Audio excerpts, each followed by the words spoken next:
that's why preferencing the farm rather and trying to compensate those folks for their land, because they need a retirement, they need all of these kinds of things, right?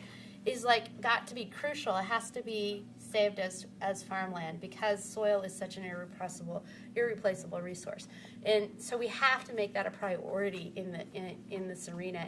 And commercial. I mean, I understand that there's driving and all these other things, but soil is just, unless it's degraded soil, unless it's but if it's productive soil, we got to keep it somehow, and I think that's really important. The last thing I would say is that rural and urban areas probably have been affected. They're the most, interurban and rural areas are probably some of the most large places with food deserts. And many of you probably heard the term food deserts, where there's just basically a lack of food in a particular area. It's not accessible to people.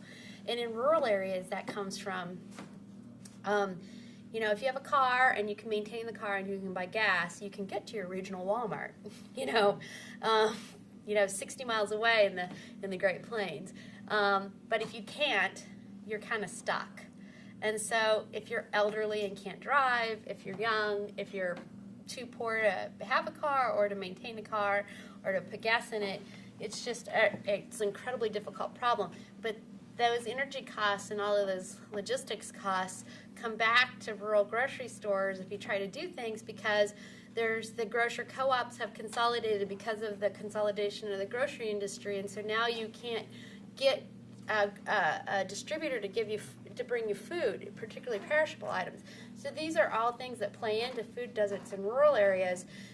Distribution plays into food deserts in urban areas too, but transportation plays a different role there. But those are the areas where you're most likely to have food deserts, and that you have to think about policy, and I don't have right off the really good policies, but those are things that contribute to what we have to think about in policy making.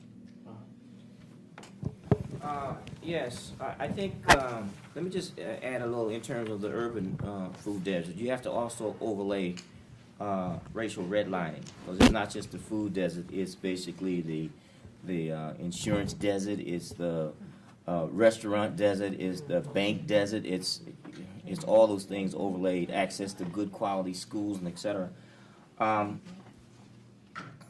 In addition to looking at this whole question of the climate footprint or climate change footprint or CO2 footprint or having policies that can address a lot of the issues in terms of in a co-benefits way. I think the climate change, climate justice paradigm provides opportunities for large numbers of organizations and groups to converge to work on a lot of issues, whether it's air quality, whether it's health, or whether it's food security, whether it's green access. In some cases we're talking outdoor apartheid, basically large areas of our country where people don't have access to green space and parks, and we know what that means in terms of implications for childhood obesity and lack of physical activity, not going outside, etc.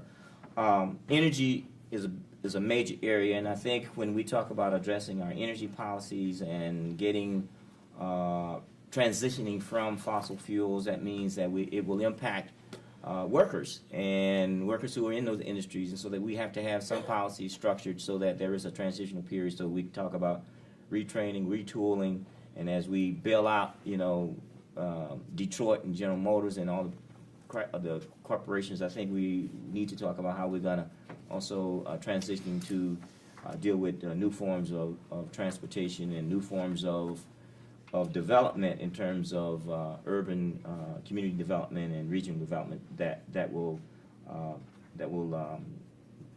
mean that we have more alternatives to driving, and people can walk, bicycle, or jog to work or wherever. And so the policy that I would think we would need to have and support is a climate-friendly, compact growth and integrated transportation and land use planning. In other words, having in our cities and our Say it one more time. Yeah. climate-friendly, compact growth and integrated transportation land use planning. Promote that in our metropolitan region so that when housing developments are being planned, we look at what are the climate implications for that in terms of energy, in terms of transportation, and what's involved in terms of energy and CO2 emissions.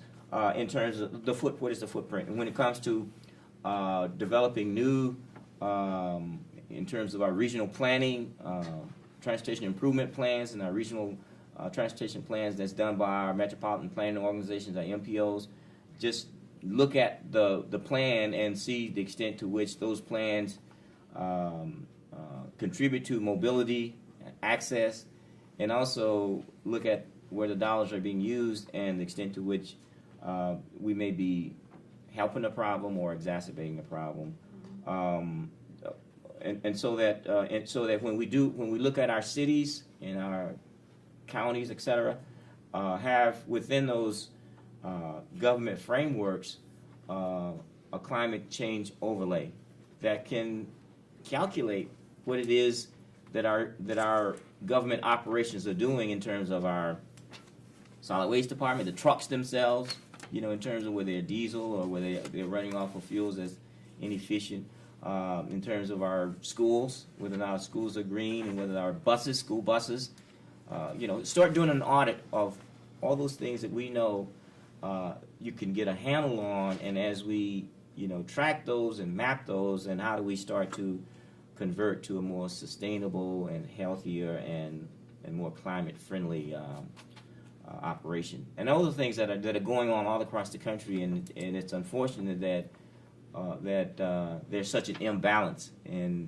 between what's going on in California versus what's going on in my state in Georgia. And so I think as we start, spreading the word and getting things out and getting more people involved and getting our governments to be on the right side of this stuff, we'll start be seeing more changes. Thanks. That was and sustainable development and Wait, food? almost. Sustainable development. Almost. It's you and John. We just have one more little chunk of content before we let you guys go in. It's true. It's true. It doesn't feel like a very just system of supporting kids. Come on. Okay, I tried. Come up here. Come up.